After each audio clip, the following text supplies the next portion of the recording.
makers, trailblazers, renegade, we the outlaws, world changers. Every time they try to break us, we do it major, filling arenas of the Myers is downfield. Are you kidding me with that catch? Tremendous catch. Stop, spin, dances in. That was nasty. Wow, he's clobbered. Razzle dazzle, baby. Let's go!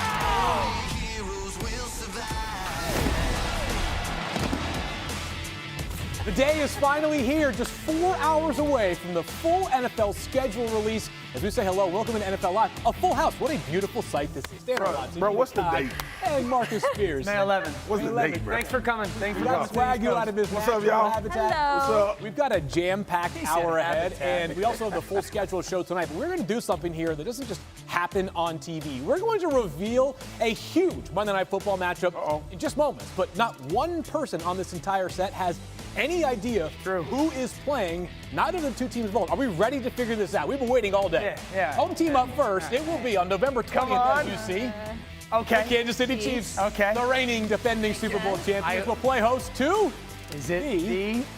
It'll be the Oh, okay. The rematch. How did we not guess the rematch? Of course. I thought it was too We obvious. thought outside the box all day about this, and we Yo. couldn't come up with a Super Bowl rematch. Oh. Wow, that is a sick game. First thought when I say Super Bowl rematch is Well, we finally get to see, hopefully, Jalen Hurts have the ball in his hands with the game on the line near the end, because we got robbed of it last year. So both teams, we think, are going to be repeat, at least championship game contenders in their respective conferences. So I am fired up. And also, we know the Eagles' defense is going to be super young. This gives them a little bit of time defensively to settle in before we get into the back half of November. That's a good one. I'm really interested in this from a coaching perspective. In the Super Bowl, Andy Reid put on a masterclass against the then defensive coordinator in the Philadelphia Eagles, Jonathan Gannon. No longer there. Now they've got Sean Desai as a defensive coordinator. They're going to be watching that Super Bowl a lot to get ready for this game, but who knows what to expect when these two teams I mean, when I've been gone for a minute, I'm going to the line of scrimmage. The differing ways that they play football. Listen, this Kansas City secondary is one that we have some questions about, and we know AJ is on the other side and Devontae, but the physicality of the Philadelphia Eagles run game. We saw it take a little bit of shape. Remember, the time of possession in that Super Bowl was very favorable towards the Philadelphia Eagles. I want to see if the Kansas City Chiefs has re-solidified the interior of their defensive line, trying to take care of this run game. That's a good game. That reveal right there, not a the good one. only surprise here at NFL Live, is we have a surprise guest who is joining us right now, and you know him already. It is the voice of Monday Night Football. No way. Mr. Joe Buck, of course. So big. Calling the games every Monday night. Oh my God! Hey! No, just a ho-hum November game for you and Troy to call. What are your thoughts on this Super Bowl rematch? Should be pretty boring. Yeah, it's going to be amazing. I cannot believe that we are the network that gets to call that. I mean, every network put their 2 cents in to try and get it, and we got it. It's exciting. To Troy and me, we were talking on the phone this morning, and like two little kids comparing Christmas presents on Christmas morning. It was like, man, we got the Super Bowl rematch, and then we start the season the way we started. I've done a million Eagles games. I've obviously been there, and we've all watched this Kansas City team just dominate over the last handful of years. So you just can't go wrong. Now you just pray for health, and you pray for these two teams to play like we expect them to, and it's going to be a hell of a night in Week 11. Yeah, and Joe, you've called a lot of the games, witnessing the growth of Jalen Hurts. He has now kind of emerged as one of the top 3 or 4 quarterbacks in the NFL. Can this become sort of a signature-type moment, him and Patrick Mahomes going against each other on the biggest regular season stage? Yeah, I think so. I mean, time will tell, but these are, if they're not the 2 most exciting young quarterbacks, I don't know who else you would throw in there. There's some other options, but for these two guys to go head-to-head after a 38-35 Super Bowl, and like you said, Field, it just felt like whoever was going to get the ball last was going to win that Super Bowl. Dan talked about it, too. I just felt like, hey, you wanted to see Philly have one more crack at it at the end of that Super Bowl. Now they get to start fresh, and we'll be there documenting every second of it. Hey, Joe, have you called a Super Bowl rematch before? I know you've called the NFL forever. Have you ever called one in the regular season coming off of the previous Super Bowl? Ever called a rematch before? I don't think Troy and I have. I feel like that was cool. always kind of funneled toward a Sunday night crowd or somewhere else, either Fox or CBS, and I guess it wouldn't have been us because we would have been doing it. So that's exciting to us. And I was sitting there watching and hanging on every second of that Super Bowl, and well, now we get to call it here in 2023. You know, Joe, obviously with your time at Fox, so many of your games skewed towards the NFC for so many years. What's it been like calling some of Patrick Mahomes' moments in more recent years here? It's been great. You know, doing Thursday Night Football there before he and I left, Troy and I left, I think kind of prepared us to get ready for the other conference. But, you know, we did 6 Super Bowls together, and every year it was like you're playing catch up with the AFC side. I mean, we had done every NFC game that typically the Super Bowl representative from the NFC had played in, especially in the playoffs. And then it's like, oh, hey, here's a team from the AFC. We got to dig in on them. But now I feel like we're a little bit more balanced in our coverage, and so it's been nice. It's been nice to get over and see Kansas City a little bit more often, and some of those teams, the Chargers. I don't know. Maybe I've seen a sneak peek of some portion of the schedule. Maybe the Chargers would be a good team for us to have paid attention to. Okay. I don't know. Writing that one Little down. teaser. Marcus, in this matchup, you think about, we know the two offenses should be extremely effective, but for the Eagles specifically, they lost a lot of pieces on that defense. Have they done enough to adequately replace the likes of Javon Hargrave and their 2 linebackers who left in free agency? Well, youth is going to be served defensively. You talk about Nakobe Dean is going to get a lot of his first-time real action. Obviously, they drafted Jalen Carter and Nolan Smith came from the Georgia defense of the Philadelphia Jordan Davis Eagles. last year. Jordan Davis last year. The only thing you worry about, right, is we always talk about a Super Bowl hangover. You worry about these guys pressing too much because they want to prove that they are as good as the guys that were there before them. And it makes you prone to mistakes. It makes you prone to those things. So it'll be good that this game is November 20th, number one, because by that time, everybody should be settled in to who they absolutely are on this defense. But it'd be interesting to see Philly grow as this year goes along. I think man for man, they still are the most talented team in the NFC.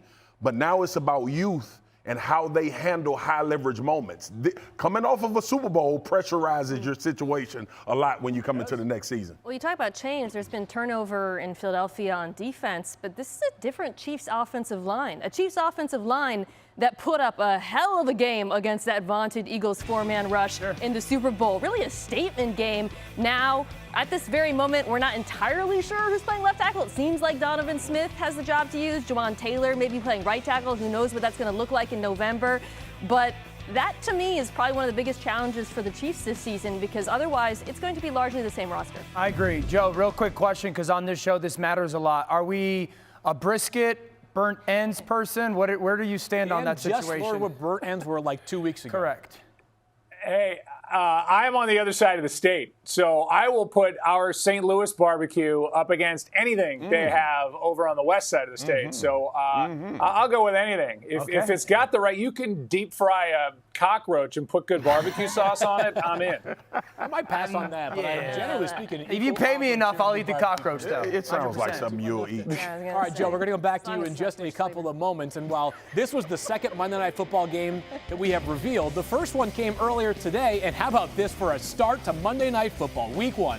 Aaron Rodgers and the New York Jets playing host to Josh Allen and the Buffalo Bills. A massive matchup when both quarterbacks finished in the top 3 in QBR, plus wins and touchdown passes over the past 3 seasons. Of course, Aaron Rodgers won 2 MVPs in that time as well. First Monday Night Football showdown between these two AFC East foes since, get this, 1992, a game where Jim Kelly threw a touchdown in the final minute for Buffalo to prevail. And all right, this one really gets you excited here, Joe. What a way for you and Troy to start this upcoming season. What do you expect to see from Aaron Rodgers out there and what will be his Jets debut? I think he'll play great. You see that he's invested in the offseason program. It's been a little while for him doing that in Green Bay. I think he knows that the end chunk of his career is on the line here, and how he walks out of the game will be defined by what he does with the Jets. He's got weapons. He's got a good defense. He's got a good head coach. He's got an offensive coordinator that he's familiar with and likes. They've added pieces here, obviously, to go with what they already had. There's Billy Turner's on that list, a guy who, if Aaron Rodgers didn't think he could play, he wouldn't be on this team right now. So he helps that offensive line. I think he is going to play great, and that's a team. Everybody, it's kind of the easy pick right now, the sexy pick because Aaron Rodgers is there. I think it's a legit pick because I think he's all in. I totally agree. And I think the biggest reason why is there's not really this learning curve that everyone continues to talk about, either for Aaron or this offense. This offense that Mike LaFleur, their offensive coordinator of last year, ran is the same offense that Nathaniel Hackett. I'm not a betting man. It's May 11th. I'd bet that he goes over 300 yards and 3 touchdowns. He's invested into the offseason. I guarantee you he's going to play some preseason snaps. He's going to come out, and the reality is this. He understands the urgency in this division and this conference.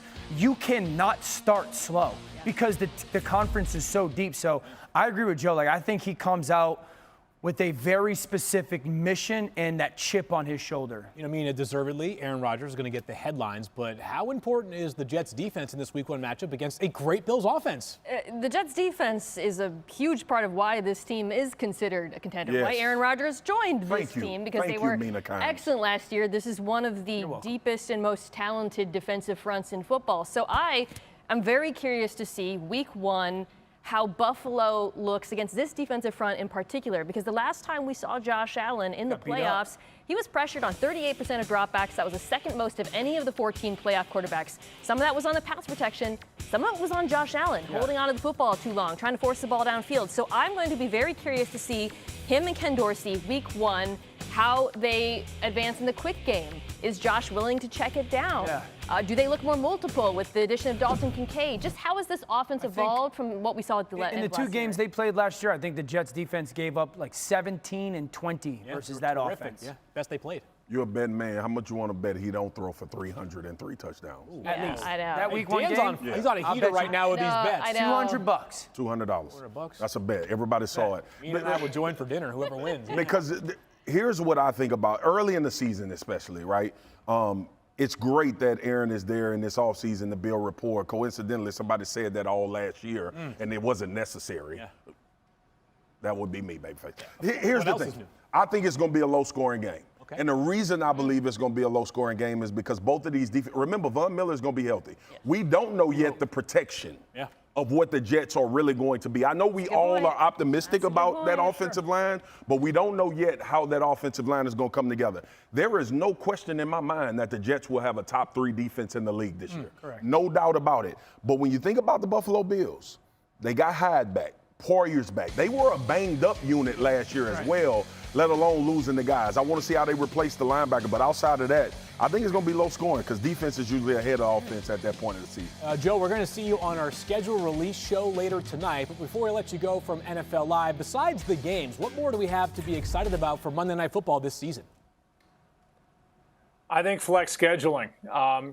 That's a game changer for those of us in the TV business. I don't know that the fans really get the whole picture, but all due respect to the Indianapolis Colts, but I think we had them 9 times in the second half of the season last year, and getting a team that's not in it on a standalone night, I think is a bit of a challenge. So being able to shift that and make changes to the schedule later on in the year, if we have to, is nice. And then we get an extra playoff game. We're in the division round this year, so it's going to be a great year on Monday Night Football. So we know 2 of the, 18 games that you're going to call over the course of the upcoming season, Joe. Not a bad start. We've got Aaron Rodgers facing off against the Buffalo Bills, and then a Super Bowl rematch. Pretty decent right there. Joe, we'll talk to you again later on tonight, 8 p.m. Eastern time, as part of our schedule release show. We're going to have the entire Monday Night Football slate fully revealed.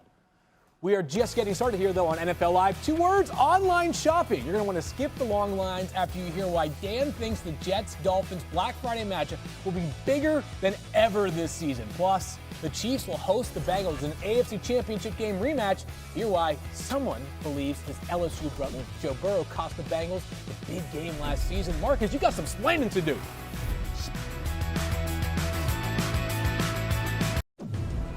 This season's NFL schedule release show is tonight at 8 Eastern on ESPN2. This whole crew is back to take you through each team's schedule and break down the biggest matchups in the annual 2-hour special. Plus, Joe Buck is back as we'll reveal the Monday night's football schedule in full. NFL Network will also have its schedule release show for 2 hours as well. Time now for us to play a little game of read and react to some other games that were announced earlier this week, and that includes a Black Friday matchup between the Jets and Dolphins. Some pretty lofty expectations for the Dolphins and Jets offenses, which both haven't had a top 10 scoring offense in quite some time. Miami's whopping 21-year run without it is the second longest drought by any team since the merger back in 1970. Meanwhile, the Jets haven't had a top 10 scoring offense since 2008 when Brett Favre was their quarterback. Remember, he got traded from the Packers? I heard about that. It seems like deja vu all over again. But Dan, give us something interesting about this particular matchup on Black Friday. The matchup of the two biggest additions in the AFC, quarterback Aaron Rodgers and defensive coordinator for the Dolphins, Vic Fangio. Remember, he was a longtime coach of the Chicago Bears, and everyone knows that Rodgers owned the Chicago Bears. Not so much early on, maybe in his career in the competition, but very much so started to get after Vic Fangio's defenses. Now, the defense for the Miami Dolphins is loaded with talent, and his addition is going to matter. But which one of those guys wins out in that competition? The quarterback who is coming to be the savior of New York, or this defensive mastermind that has always given top-notch quarterbacks a ton of difficulty? Lately, Rodgers has had Vic Fangio's number. I will be fascinated to see if that continues in this football game. And that's two tacticians at their very best going at it. Good stuff there, Dan. Next up, we've got an NFC East game. It's a rivalry game on Christmas Day as the Giants head to Philly for a matchup with the defending NFC champion Eagles. And you may remember that last year, Philly swept the G-Men in all three meetings, outscoring them by a total of 63 points across those three games. Quick math, 21 points per game. The Giants really struggled to protect Daniel Jones last year, Mia. You'll remember they sustained their blocks for 2.5 seconds on 37% of the time in those three games. For context on that, the Colts finished last season with the lowest pass block win rate in the NFL at 49%, according to ESPN Analytics. Have the Giants done enough this offseason to make up for some of the ground they got to cover? We're about to find out. A couple of things that the Giants need to do differently to have a different result from the playoff game. This is one of them. The pass protection was a major issue for Daniel Jones. He was pressure on more than 50% of dropbacks in the divisional round game. Largely the same offensive line outside of the center. They drafted John Michael Schmitz, so that's going to be hopefully shore up the interior of the offensive line. The rest of the line, absent Andrew Thomas, who is very good, needs to play better. The other thing New York needs to do is defend the middle of the field. So the four-man rush was unable to affect Jalen Hurts because he was getting the ball out super quickly and throwing especially to his tight end, Dallas Goedert, 5 for 5 in this game. Something the Giants struggled to do all season was defend tight ends. That also needs to change for them to have better luck against them. And some movement in the back end of that Giants secondary, including some safety shuffling specifically. All right, next up, a New Year's Eve rematch of last year's AFC Championship game. The Bengals and the Chiefs do battle in Arrowhead. And of course, that's New Year's Eve. Burrow and Mahomes have been battling it out in some close games in their 4 head-to-head meetings, Swagoo. Burrow holds that 3-1 edge. It might surprise people, though, that Burrow has thoroughly outplayed Patrick Mahomes in the second half of these games, an area where Patrick Mahomes has usually shined. He boasts a much higher completion rate and a QBR that's 30 points higher in the final 30 minutes over those 4 meetings. So, Marcus, we just saw the record in the recent matchups. Yep. What happened in that one loss where the Chiefs emerged I love victorious? talking QBs because I'm better at doing it than Dan. Yeah, but those are it's facts. all come down to the quarterbacks. Oftentimes we have conversations about Burrow against Mahomes. Yeah. This is a situation where it is the quarterback against the quarterback because the timely turnovers is what has cost each one of these quarterbacks in every one of these matchups. Last year it was Burrow giving the football away. In turn, the Kansas City Chiefs goes on and they win a Super Bowl. Yeah. Year previously, Patrick Mahomes turns the football over. Cincinnati has a shot, goes to the Super Bowl, loses that game. So when you see these two teams match up, basically what you see is even teams. And it's because of both of their signal callers and the level in which they play. Everybody's counting on that one mistake. I even believe this, babyface. I think these defenses count on those mistakes as well. We always get into the conversation about who's going to stop who's going to be more prepared.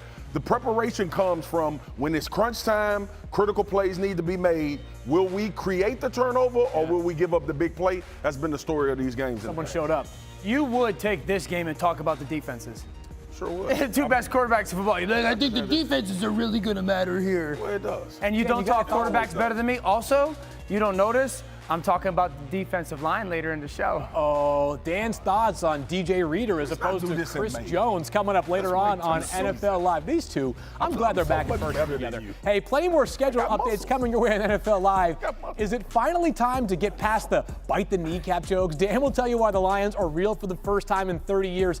Assuming these two guys don't beat each other up during this commercial break, they will be back for the rest of the show. I'm not sure if the inaugural XFL Championship game is Saturday. The Arlington Renegades square off against the DC Defenders at the Alamo Dome in San Antonio. Coverage begins at 8 Eastern on ABC, ESPN Deportes, and ESPN+. I don't know why I call it the Alamo Dome. It's a dome. All right, now let's bring in our guy, Adam Schefter, checking the top stories of the day. And Schefter, let's start with the Monday Night Football news we broke at the top of this show. Well, Phil, we're going to get a Super Bowl rematch on Monday Night Football at Arrowhead. The Philadelphia Eagles, the defending NFC champions, versus the Kansas City Chiefs, the defending AFC championship. The defending AFC champions. November 20th, games on ESPN, ABC, rematch of the Super Bowl, maybe the marquee game on the schedule. And I can say we're proud to have it on both networks. A great matchup here coming right before Thanksgiving. Also a marquee matchup in week 1. Aaron Rodgers, Jets debut, September 11th in New York. It's going to be an emotional night. It's going to be a very interesting night. And he gets to go up against Josh Allen and the Buffalo Bills at MetLife Stadium. The numbers, the ratings in that game should be enormous, with Aaron Rodgers getting to play for the New York Jets. And in the season opening game, the regular season kickoff, we go back to Kansas City, where the Detroit Lions are playing in that game. Now, it's been a long time since we expected to see the Lions featured in a spot like this, but that shows you how much this team has come on, how much people believe in them this season. And the Chiefs get to host the Lions in week 1 as they unveil their Super Bowl title there in Kansas City. Should be a great night and a great way to start the NFL season. And something tells me we'll see more of the Detroit Lions on primetime this season, Field. More from Shefty coming up. It's like they're channeling it's the Dan Orlovsky era is what we're getting back to. Nugget. So this week 1's showdown between Jared Goff and Patrick Mahomes will be their second time facing off as starting quarterbacks. The first Goff-Mahomes matchup in 2018 was epic as the Rams defeated the Chiefs 54-51 in the highest scoring game, how about that, on Monday Night Football history. Both teams combined for 14 touchdowns, including 3 defensive scores, tied for the second most touchdowns in a game in NFL history. And despite the loss, Patrick Mahomes managed to throw 6 touchdown passes, the most in any game in the Monday Night Football franchise. And how about this, Dan? As our former Lion here, and certainly an advocate for this franchise, it's very interesting to see them. I would say so, right? Recently he has been. You're part of one pride. Hey, go back home, dude. I know. We're off to a good start. But how surprised are you to see the Lions week 1? Think about that. The Detroit Lions are in the season opening showcase game. I'm not surprised. Okay. I do think it's important to give a shout out to Rod Wood, their team president, Brad Holmes, their general manager, and Dan Campbell, their head coach. There is an element of oh my gosh, the Lions for the first time in what feels like 30 years feel real. Not hype, but substance, right? And this is an incredible accomplishment for the organization and for their fans. I'm fired up. The thing probably I'm most fired about this game is we just watched that Rams-Chiefs highlights, and what stands out is how great both play callers were. I think we got a chance in this game as well. I mean, Andy Reid is the premier play caller in the NFL right now. The Lions offensive coordinator, Ben Johnson, is right there. I'm not saying he's Andy Reid, but he's coming, man. And that was one of those coming out games for Sean McVay as a play caller. I really think that there's the opportunity for Ben Johnson on this national stage to have one of those coming out games as a play caller as well. I cannot wait to watch those two elite minds go head to head. Yeah, I like that deal. I think it's Ali Foreman.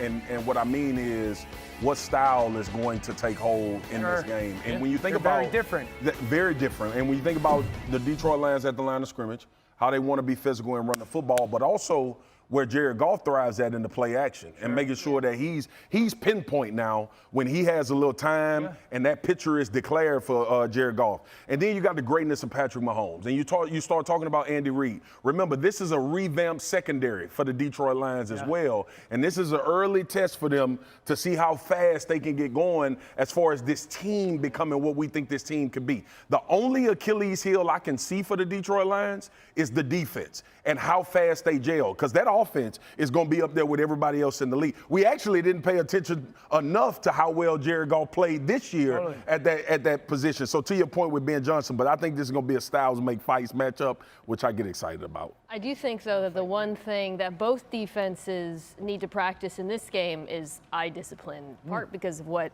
Dan said, which is, we know Andy Reid is perhaps the master of messing Confusion, with the minds chaos. of linebackers, but Ben Johnson's pretty good at it too. And when you are dead set on stopping that Detroit run game, which uses it's a really varied and diverse run game, that creates a lot of mismatches. Normally, I don't like to say this rookie is going to make a big impact on this game. I already know who you're going to say. Jahmyr Gibbs, who the Lions took in the first round this year, I'm telling you, Steve Spagnuolo has got to have a plan for him, in part because as much as we like the Detroit Lions, they don't have that many playmakers right now. The wide receiver core is missing Jamison Williams. Ross St. Brown is their number That's a big one. the Jamison one. And because of that, I expect Jahmyr Gibbs to be flexed out wide. I expect him in the slot. I expect him in motion. They're going to use him all the ways we saw him used in Alabama. Let me ask you, can I ask me a question? We got time. So we were all sitting there during the draft, right? And we see Jahmyr Gibbs and we say, damn, that's early, very unexpected.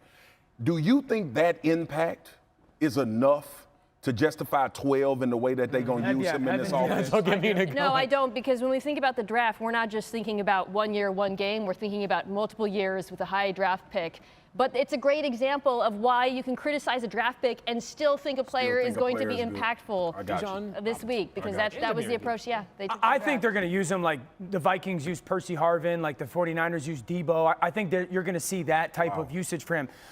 I think of the other first-round pick for the Lions, though, in this game. We talked about Andy Reid, Jack Campbell, their linebacker. Blender. Right? Like, Andy Reid has got 6 months, and I hope he becomes a great player. When you talk about a challenge and a test for a linebacker. Listen, we're either going to sit there and feel bad for him, or we're going to sit there and go, maybe this kid can play. If he plays, he might not start. I saw some comparisons to Luke Kuechly. He better call Luke all season. We have a rule. Sacrilege. Sacrilege. We don't compare anybody to Luke Kuechly. That's just how the world I know why you work. compare him. All right, we got a lot ahead here on NFL Live. Stupid. Here's why Mina says Emmanuel Forbes feels the biggest need for the Washington Commanders, with more rookie roundup to follow beyond Jack Campbell. We're just 2 weeks removed from the draft. Let's bring in, we're going to talk more about the rookies, and Sheffy's going to break it all down. We're going to figure this out. I'm reading script from the next block. It's your fault, man. Why did I say Jack? You don't know everyone's got to get lined up. Was he a coach's son? Probably. Let's go ball out. The schedule is released. Lots of great storylines. A rivalry game just the way we like it. All eyes on the quarterback. It's a true revenge game. Let's go!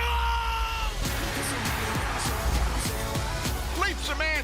And it is caught.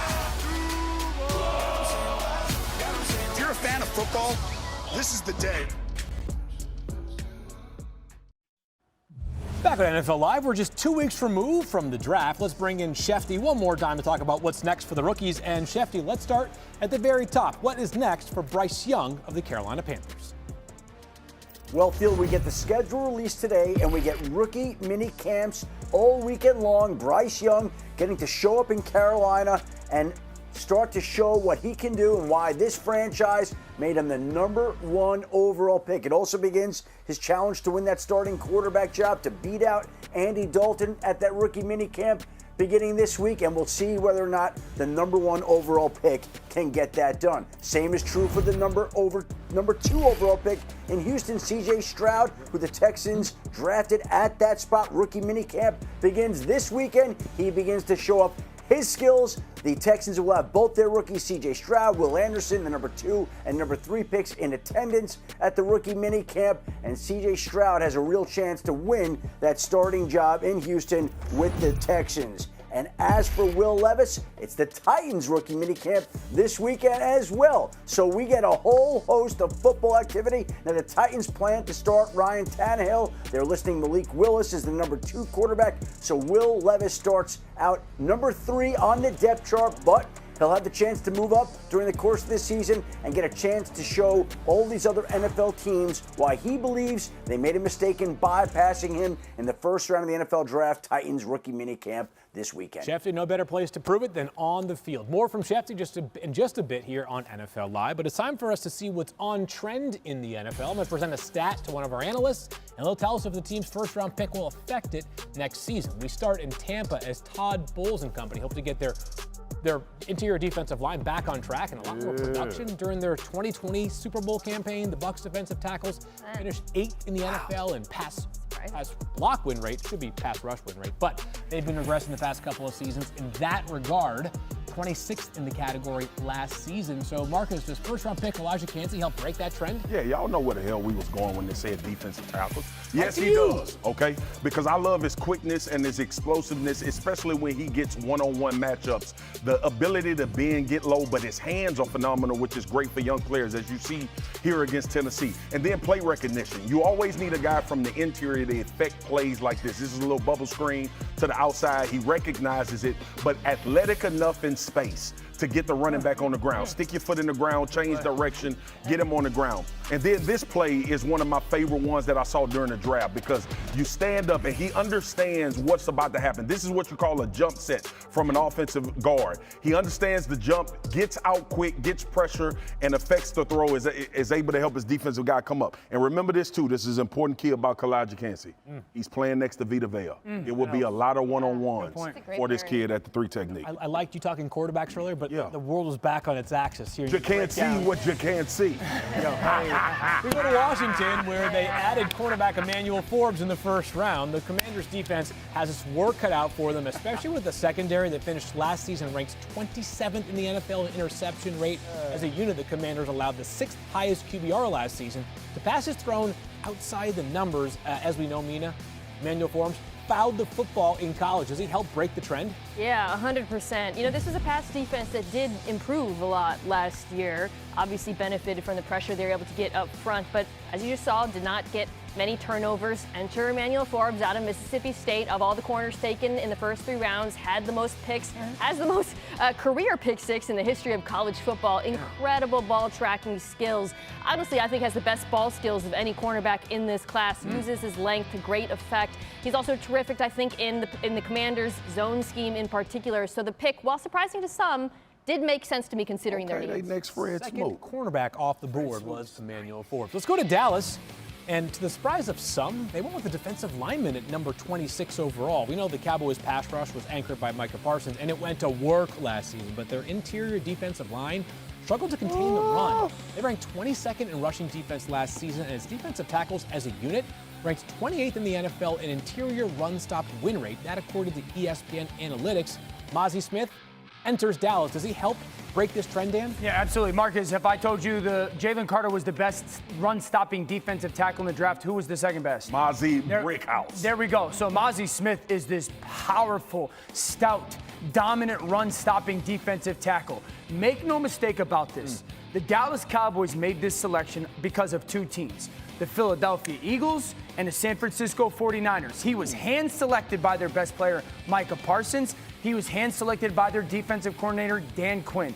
If Mazi Smith is exactly what the Cowboys expect and he fills their number 1 weakness, then they got a chance versus the Philadelphia Eagles. Then they got a chance versus the San Francisco 49ers. They've won 12 games each last 2 seasons, but to get over the hump, I would say this. Outside of the quarterbacks, I can make the claim that no rookie has more pressure on him than Mazi Smith to go perform. Okay. The head scout for Dallas, Will McClay, said this was a necessity for the Dallas Cowboys. I know a lot of people watched the clip of them trying to make that decision between guard and defensive tackle. Will McClay, the head scout, a good friend of mine, said if we are going to compete in our division and in the NFC, we got to solidify the interior of our defensive line. Yeah, Mark is talking quarterbacks, Dan talking defensive tackles. Job, the world is bro. upside down, and yet it all feels so right. Coming up next on NFL Live, we dive deeper into the Super Bowl rematch. That's right, Philadelphia Eagles, Kansas City Chiefs, Monday Night Football. What more could anyone possibly ask for? All right, what would you rather do?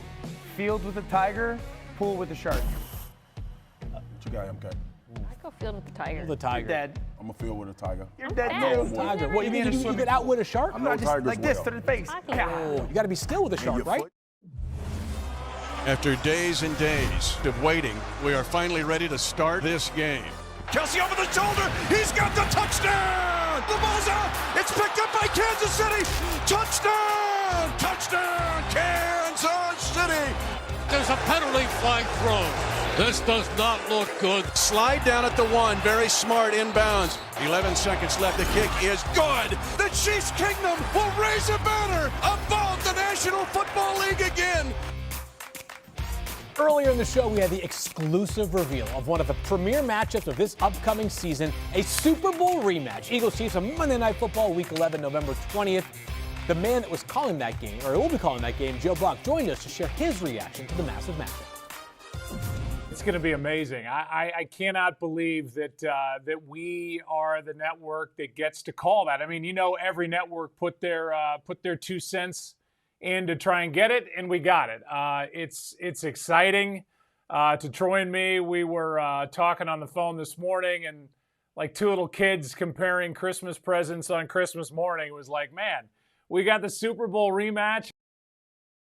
So with the Eagles and Chiefs facing off in a rematch of last year's Super Bowl, this will mark the 9th ever Super Bowl rematch from the previous season, and the first one, believe it or not, since the Patriots faced the Falcons back in 2017. It'll also be the second matchup of Monday Night Football featuring a Super Bowl rematch from the prior year, with the other being the 1997 matchup between the Packers and the Patriots.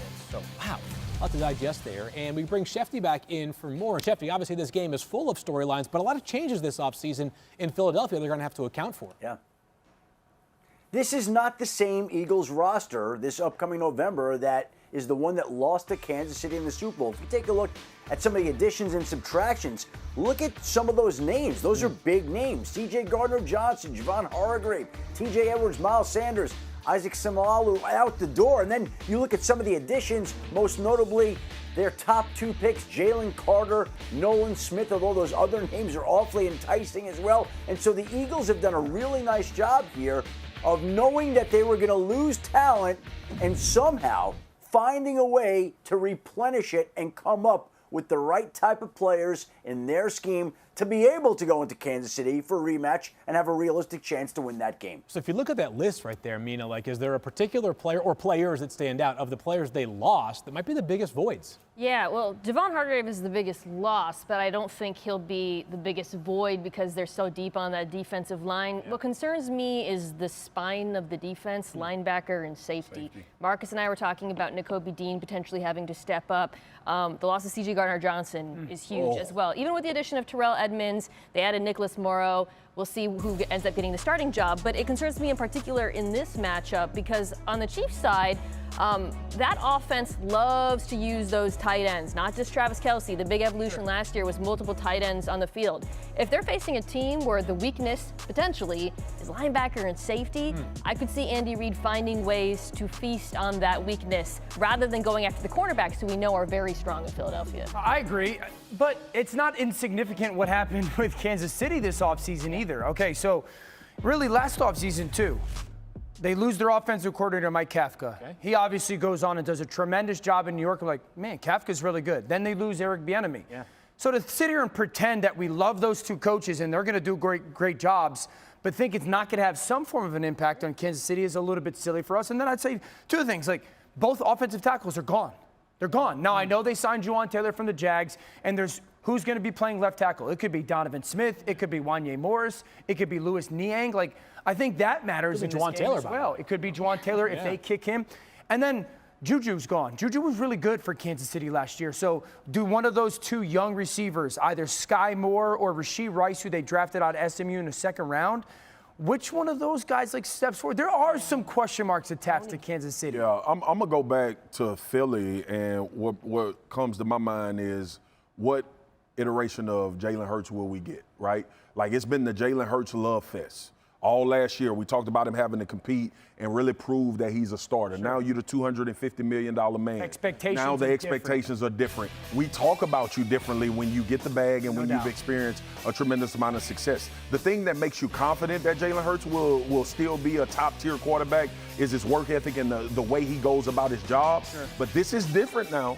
People understand what type of offense you're going to be running. They understand what type of athlete you are. There's a different notion when defense is coming to your building now as it was last year. We were waiting to see a little bit, just like defensive coordinators were waiting to see. Is this Philly thing real? Is this really who Jalen Hurts is going to be week to week? I remember Michael Parsons brought, is it the system that's helping Jalen Hurts be this guy? New offensive coordinator? Yeah, new OC. Now there is no doubt that Jalen Hurts was the catalyst for what was going on offensively. This pressure mounts even more so now than it did last year. You mentioned there's a new offensive coordinator in Philly and Kansas City. And let's get Shefty back in the mix here. And Shefty, perhaps because of Patrick Mahomes and Andy Reid's presence, people forget that it's now Matt Nagy as the offensive coordinator in Kansas City. How might this offense look compared to where it's been in recent years?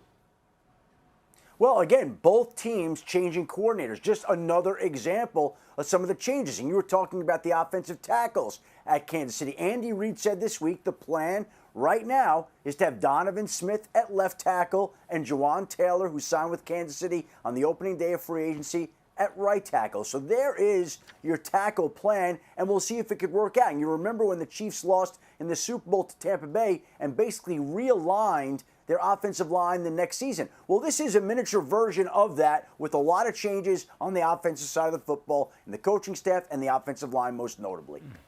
Dan, I got a question for you. When we talk about Andy Reid and how good he is, when does the creativity go away based on protection? It doesn't. Because of the quarterback and because of the ability to get the ball out quickly, you can control protection more often than not.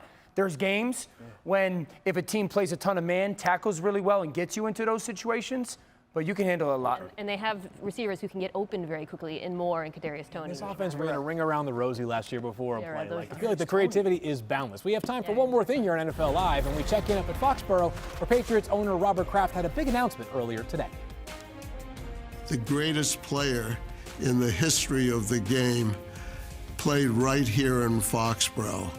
And I'm happy to tell you and your audience that I invited him back to come here and be with us at the opening game and let the fans in New England thank him. And it'll be the beginning of many celebrations to honor Tom Brady and say thank you for what he did for us.